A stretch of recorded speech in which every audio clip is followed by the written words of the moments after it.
You are listening to the Scars and Guitars podcast series that syndicates for the A-List Online. My name's Andrew Mackay-Smith. Hope you're keeping well during this very weird COVID-19 coronavirus pandemic time. The interview subject that I've got coming up for you that could soothe all that ails you is Jonathan Wilson. Now, I know a lot of the people that listen to this podcast series are fans of hard rock, heavy metal, punk, etc. Occasionally I branch out, and this is one of those occasions because Jonathan plays music which to me is very similar to what Jeff Buckley was doing in aesthetic, not so much in style. He's a very similar musician in that he's extraordinarily talented, can virtually play any instrument that he wants to pick up, and surrounds himself with a cast of extremely capable musicians to help him deliver his vision. Now, the reason for the chat with Jonathan is to talk about Dixie Blur. It's already released. It's his new album for 2020. I'll add that this is one of those conversations that could have gone on for a hell of a lot longer, but I get opportunities to interview some artists and they only get sort of 15 minutes or so, 20 minutes or so. I really wanted to dive a bit deeper into things with Jonathan, so I might reach out to him sometime in the near future, should he have the time to join me again to talk about his extraordinary career. So here he is, Mr. Jonathan Wilson. Thank you, Wayne. I have Andrew here from the Gold Coast for your interview. Okay. Thank you. All right, thanks very much for that. Hey, Jonathan, how you going? It's Andrew Mackay-Smith speaking. Right on. Oh, sorry, just cut out there, mate. Sorry, I think we've got a bit of a funny line, but let's forge forward. Cool. No worries, mate. Cool. Look, Chris reached out yesterday and mentioned there was an opportunity to have a chat to you, and I got to say, I do enjoy what you do. I have enjoyed what you do for some time now. You know, and I didn't have a copy of the new album though, so I've only been listening to this one for since last night actually. So Dixie Blur, and Gotcha. what I've picked up about it though is that look, it's still a very engaging listen, but of course, knowing you never know exactly what sort of music you're going to put together and what you're going to record because you draw music from such a vast tapestry and you cover all sorts of musical ground. Right. And I've got to say, I'm really taken with the album opener, Just for Love. So my first question for you is, it's a great cut, but mate, how do you make everything sound so cohesive? Because I know out there it's tempting for journalists and media types to label you as country or folk, but you're really none of that. You're a lot more than that. Yeah. Well, I mean, I think that I would just say with my own like songwriting and stuff, I've followed a similar sort of template song-wise, since I was, sort of like a younger man, back into my teenage, some of my first songs and stuff were really not too distant from some of the stuff, like that I've currently done, as far as like harmonically or just sort of just like a simple singer-songwriter sort of like piano-y ballady thing or something like that. So so I mean the common thread there has been not all the same, because there's been definitely tons of growth, but there's some sort of common thread there that I have abandoned, and so I mean, and then and then I would just say for this album, the fact that the band performed the whole thing together, that kind of gives it a sound, and it gives it like a feeling, and that is that's certainly I would think would add to that vibe. So as far as just a sort of a complete sound, Yes. Right, it was all done at the same time, so there's a consistency there, to the piano sound, or something like that that can sort of add to the sort of like the psyche, of an album. So it's a really good way of describing it, actually. Yeah. But I mean, it also talks about the or hints at, if you like, the capability of the band that you must have around yourself. So, did you work with the same musicians this time around as you did on the last few albums? No, like this was a whole new thing where I got like the idea to go down to Nashville and to put together the best of the best, of the session guys. So I called up my mate from the band Wilco, Patrick Sansone, who is Nice. there. That's Yeah. his town. So he definitely had the keys to the kingdom there, and was like, this is the place to cut. This is like the drummer that we need to use. This is like the pedal steel player. And then I had a fantasy to like to record with arguably the world's greatest fiddler. And so like me, I personally called him and was like, yeah. So that was the vibe. This was it basically was a complete opposite of things, kind of like the way I've done it in the past, which is like the one man band, sort of like the JW show. So yeah. Yeah. Yeah. Okay. Yeah. Yeah. I've always admired the musicians that you've had around you, and that it makes sense that at this point in time you'd be able to ask the best fiddler in the world, for example, to come on board and be a part of your album. And look, the other thing too. Yeah. I mean, when you're at that level, mate, where people probably want to play with you at that level, especially in the town there that you're recording in, and something else, mate. Which is a blessing. Yeah, and look, I reckon the closest artist to somebody who hasn't heard you yet that I could recommend that you might be close to from a spiritual perspective, if that makes sense. You don't sound like Jeff Buckley, but you remind me a lot of him, particularly in that you're able to write music that leaves a lot of space, but it still says a hell of a lot. So when you were a burgeoning artist, that's cool, man. well, that's what I'm hearing, mate. Yeah, there's a lot in your music, but when you're listening to it, it feels like as though you've got all the time in the world to listen to it. It's a very strange thing, it's really, I mean, it hints at the talent that you've got, but mate, it's a very unusual talent that you've got, mate, to be able to do that. It's very similar to what Jeff had.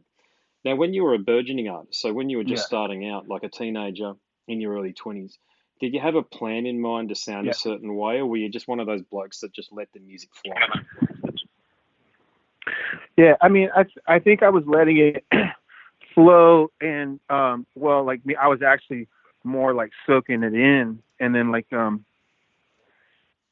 was basically was trying to just sort of like to be a sponge for all styles and sort of all, like and then just all the gigs that I could possibly play, all the weird cover gigs and cover bands. So my whole thing was just it was definitely flowing, but I was just trying to experience everything, and that was on the drums, that was on like the guitar, it was on the bass. I would do gigs on congas, like it didn't fucking matter. So that was my approach, was full immersion. Yeah. Okay. Yeah. And look, the other thing too that I really like about you is the attention that you pay to album art. Now, I reckon my favourite album art of the last few years is actually one of yours. It's Rare Birds. That came out in 2018. Okay, cool. And you've got another cracking album cover here, and of course, the album being Dixie Blur. The cowboy motif might be obvious, but is it? Or is it emblematic of something else? Because I imagine it probably is. Yeah, I mean, that's like me, I can't take the credit for those. Both of those albums, but like the artwork is like it's done by it's by my fiance, who is the shit and the bomb, and she gets it. So I think for both of those, she just sort of like was exposed and was meditating to the songs, and the way that she knows me, like she was just like able to sort of like channel that into this thing that's just like sort of like the perfect like the sort of like the perfect the perfect accompaniment to the sound and stuff. So I really feel like that we've sort of gone beyond what what a normal grad and that you would call up. It's a stranger, and you know what I mean. So like so she just drops LSD and sort of like finds it, and sort of like finds all these weird sort of finds like the visions and stuff. So that's just what she does, but yeah. So it was basically like we struggled for quite some time to try to figure out like what was the art. I kind of had those like tie-dye stick figure-y things, in mind. Mm-hmm. And she, we kind of fucking tried a few different things, and then till suddenly, she definitely,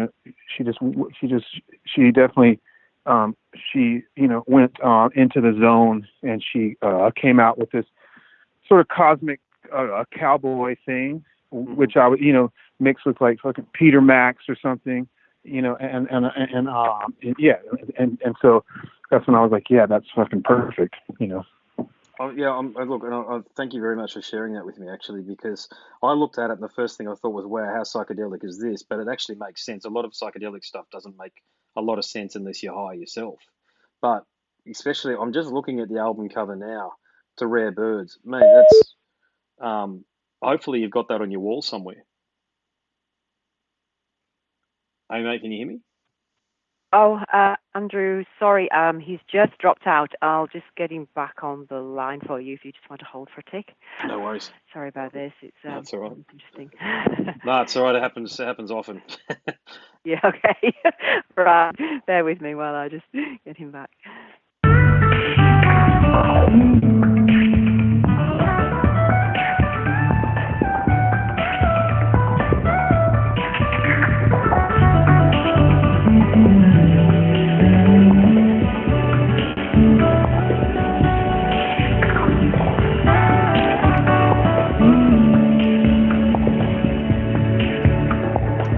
You are now rejoining the main conference.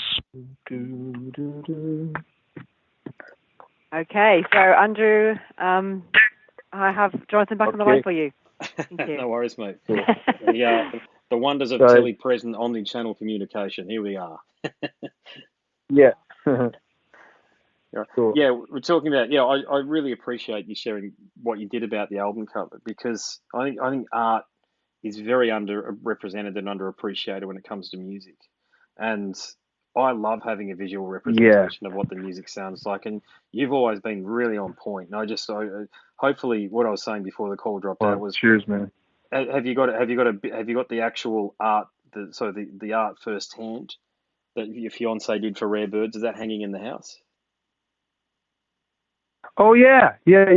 Like it's that stuff is all around. Yeah. I mean, and all the posters and T-shirts are here. Yeah, like there was tons of stuff that was like spawned off of that. That was super cool. Yes. And the posters and stuff. Like there was a rad poster for Rare Birds. So yeah, man.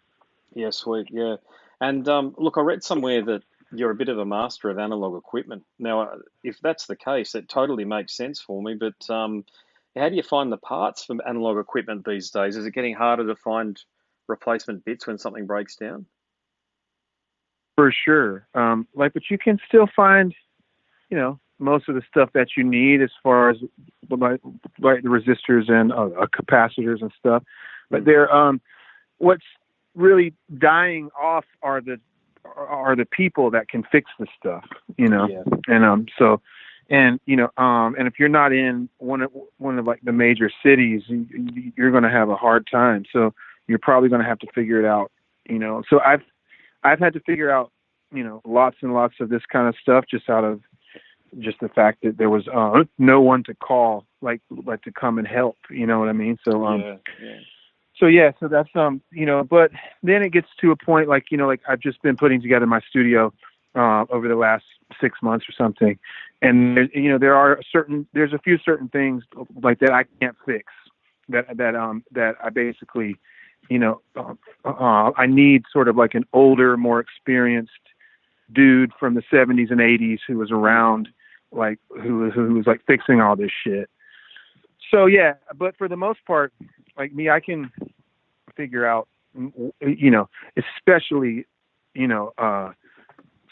sort of like consoles and stuff like that. I'm not as great with the tape machines, but yeah, so yeah, I mean that is a bit of, and so currently, like what I do is when it's a real project, i.e. like an album or something that's not just sort of like a quick thing, we usually cut to a Studer 16 track, and then we transfer that into Pro Tools, and so then so it's I get kind of like the best of both. Yeah, best of both worlds, but you've actually captured it using the warmth of analog, and then you're doing all of you're making your life easier by editing it in Pro Tools. Yeah, that's a really smart way of doing it. I don't know why more people don't do that, actually. Yeah, I mean, it's a pain in the ass to like to keep the equipment, to find the equipment, to buy the equipment. It's big, it's heavy, it's kind of hard if if you're more of a transient, who doesn't like stay put, in like one place, just because like it takes months and months and months to break all this stuff down and set it up, because that's exactly what I've just done. So it's definitely a labor of love. I can tell. Yep, because the proof's in the pudding with the wonderful music that you've got out there. Cool. And look, but the other thing, other artists are drawn to you clearly because you've been credited as a musician and a producer on far too many albums to list, but I'm going to name a couple. So you've worked with Erica Badu, Roger Waters, and Elvis Costello, to name a few. They are just the most prominent ones that I could find there. But look, you clearly love collaborating. So what is it about collaborating with other artists that you enjoy the most? Oh man, it's just like the feeling of like that's when you feel like you're doing like kind of what you're supposed to be doing and what you were put, that's when things kind of start to make sense. It's when you're on these long breaks or long hiatus from the creative process that you feel kind of like you're sort of lost at sea. So yeah, that to me just feels like completely just sort of like completely natural and stuff to sort of to get in a room or to trade some ideas or to or to jam, or that's like like that's that to me like sort of like the natural thing like to be doing, whereas some of this other stuff that some of the other stuff like that you have to do starts to feel like a job or starts to feel like work, but so yeah, man. We'd like to wrap the interview up now, guys, if we could, because we've got another one waiting. Can do. So thank you, Andrew. Thank you. All right. Thank you very much, Jonathan, cool. Mate. I appreciate it, mate. You can tell I'm a fan. I love what you're doing. Man. Yeah. So just please keep on doing what you're doing. Thank you so much. Yeah, man. Sounds good, brother. All right. Thanks very much again. Cheers. Cool, man. Cheers. Bye. Cool. Cheers. You have been listening to the Scars and Guitars podcast series that syndicates for the A-List Online. My name's Andrew Mackay-Smith. That interview's subject was the very talented Jonathan Wilson. Thanks so much for listening.